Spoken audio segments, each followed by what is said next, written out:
నమస్కారం. ఈరోజు మన దేశంలో ఏం జరిగిందో ఒక్కసారి చూడ్డానికి ఒకే రోజో కాని జరిగిన సంఘటనలు మాత్రం ఎన్నో. ఇవన్నీ చూస్తుంటే మన దేశం ఒక చాలా కీలకమైన ఒక రకమైన కూడల్లో నిలబడుందని మనకు స్పష్టంగా అర్థమవుతుంది.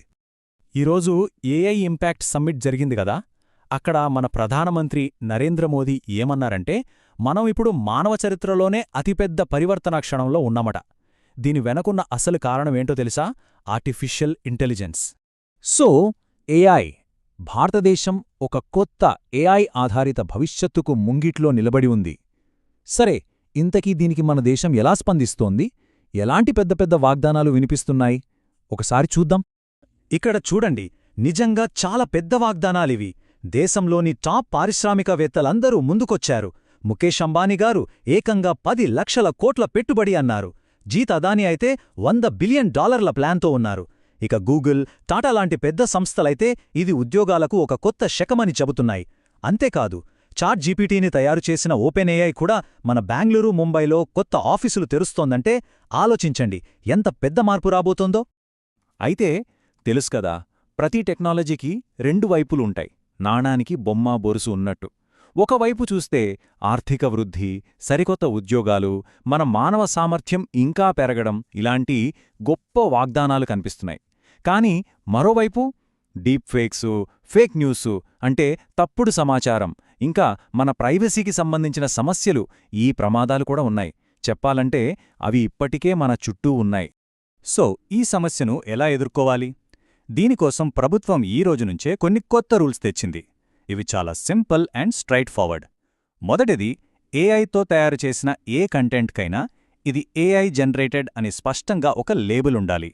రెండవది, సోషల్ మీడియాలో ఏదైనా డీప్ఫేక్ కంటెంట్ కనిపిస్తే దాన్ని కేవలం 3 గంటల్లో తీసేయాలి.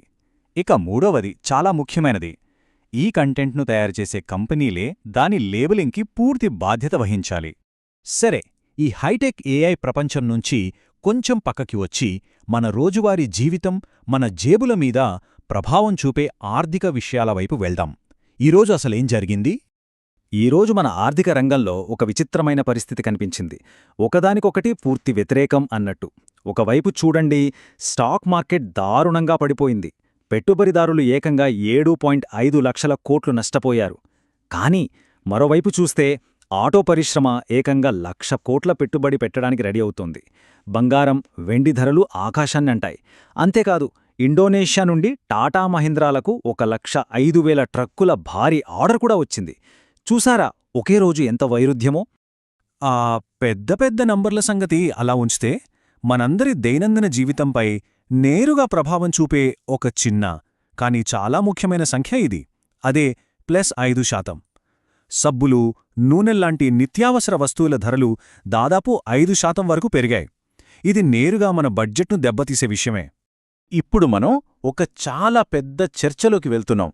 ఈ చర్చ మొదలైంది ఎక్కడో కాదు, ఏకంగా దేశ అత్యున్నత న్యాయస్థానం సుప్రీంకోర్టు నుంచే. ఉచిత ప్రభుత్వ పథకాల గురించి మన దేశంలో ఎప్పట్నుంచో చర్చ జరుగుతోంది. దానిపై సుప్రీంకోర్టు ఒక చాలా సూటి, ఇంకా చెప్పాలంటే కాస్త ఘాటైన ప్రశ్ననే వేసింది. అదేంటంటే, ప్రజలకు ఉచితంగా ఆహారము, రేషన్, కరెంటు అన్నీ ఇస్తే పిన్నేవాళ్లు ఎందుకు పనిచేస్తారు? ఇది చాలా లోతైన ప్రశ్న. కోర్టు వేసిన ప్రశ్న మనందర్నీ ఒక కీలకమైన ఆలోచన దగ్గరకు తీసుకొస్తోంది. అదేమిటంటే, ప్రజాధనాన్ని అంటే మన పన్నుల డబ్బుని ఎక్కడ ఖర్చు పెట్టాలి? ప్రజలకు సంక్షేమ పథకాల రూపంలో సామాజిక భద్రత కల్పించడం ముఖ్యమా? లేదంటే రోడ్లు, బ్రిడ్జిలు లాంటి మౌలిక సదుపాయాల ప్రాజెక్టులపై పెట్టుబడి పెట్టడం ముఖ్యమా? ఇది చాలా పెద్ద చర్చ. సరే, ఈ పెద్ద చర్చలను కాసేపు పక్కన పెట్టి దేశవ్యాప్తంగా జరిగిన మరికొన్ని ముఖ్యమైన వార్తలను ఒక్కసారి వేగంగా చూసేద్దాం. ఈ నంబర్ 32 ఏంటిది? యూజీసీ ప్రకారం మన దేశంలో ఉన్న ఫేక్ యూనివర్సిటీల సంఖ్య. అవును, 12 రాష్ట్రాల్లో ఏకంగా 32 నకిలీ విశ్వవిద్యాలయాలున్నాయట. యూజీసీ విద్యార్థులను, వాళ్ల తల్లిదండ్రులను ఇలాంటి వాటితో చాలా జాగ్రత్తగా ఉండమని హెచ్చరించింది. ఇది చూస్తే షాకవుతారు. ఏకంగా 7,000 కోట్ల రూపాయల పన్ను మోసం. దేశవ్యాప్తంగా కొన్ని రెస్టారెంట్లు ఏం చేశాయంటే, కస్టమర్ల దగ్గర క్యాష్ బిల్లులు తీసుకుని వాటిని కంప్యూటర్ సిస్టమ్ నుంచి డిలీట్ చేసి ప్రభుత్వానికి పన్ను ఎగ్గొట్టాయి. ఈ స్కామ్ విలువ దాదాపు 7,000 కోట్లని తేలింది. ఇక విమాన ప్రయాణాలు చేసేవాళ్లకి ఒక ముఖ్యమైన అప్డేట్. డీజీసీఏ కొత్త, కఠినమైన నిబంధనలను తీసుకొచ్చింది. ఇకపై ఫ్లైట్లో ఎవరైనా అసభ్యంగా ప్రవర్తిస్తే కనీసం 30 రోజుల బ్యాన్. ఒకవేళ గొడవపడి భౌతిక దాడులకు దిగితే 3 నెలల నిషేధం. అదే ప్రాణాలకు హాని కలిగించేలా ప్రవర్తిస్తే 2 సంవత్సరాలు లేదా జీవితకాలం నిషేధం విధించేస్తారు. సో ఇప్పటిదాకా మనం చూసిన ఈ వేర్వేరు సంఘటనలన్నింటినీ ఒక్కచోటికి చేర్చి చూస్తే మనకొక పెద్ద చిత్రం కనిపిస్తుంది. ఇది మొత్తం కథను ఒక్క మాటలో చెబుతుంది. చూడండి, మన దేశం ఒకే సమయంలో ఒకవైపు ఏఐతో భవిష్యత్తును నిర్మించుకుంటోంది, మరోవైపు ఉచితాలు ఇవ్వాలా వద్దా అనే ప్రాథమిక ఆర్థిక విషయాలపై చర్చిస్తోంది. ఇంకోవైపు వేల కోట్ల మోసాలను ఎదుర్కొంటోంది. అంటే ఒకే దేశం ఒకే రోజు ఇన్ని విభిన్నమైన సంక్లిష్టమైన విషయాలతో డీల్ చేస్తుందన్నమాట. నిజంగా ఒక కూడలిలోనే ఉన్నాం మనం. చివరగా ఈ రోజంతా జరిగిన విషయాలు మన ముందు ఒక పెద్ద ప్రశ్ననుంచుతున్నాయి. టెక్నాలజీ ఏమో మన భవిష్యత్తును రాకెట్ వేగంతో ముందుకు తీసుకెళ్తోంది.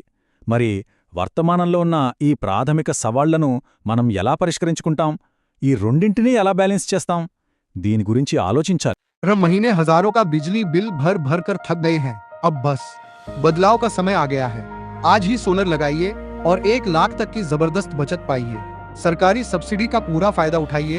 आसान EMI में तुरंत इंस्टॉलेशन कराइए। बिजली कट बिल हाई अब नहीं चलेगा। अपनी छत को बनाइए पावर जनरेटर और शुरू कीजिए असली बचत। Bharat solar energy, Nizamabad. अभी कॉल करें 9848928433। हर महीने हजारों का बिजली बिल भर भर कर थक गए हैं। अब बस बदलाव का समय आ गया है। आज ही सोलर लगाइए और 1 लाख तक की जबरदस्त बचत पाइए। सरकारी सब्सिडी का पूरा फायदा उठाइए। आसान EMI में तुरंत इंस्टॉलेशन कराइए। बिजली कट बिल हाई अब नहीं चलेगा। अपनी छत को बनाइए पावर जनरेटर और शुरू कीजिए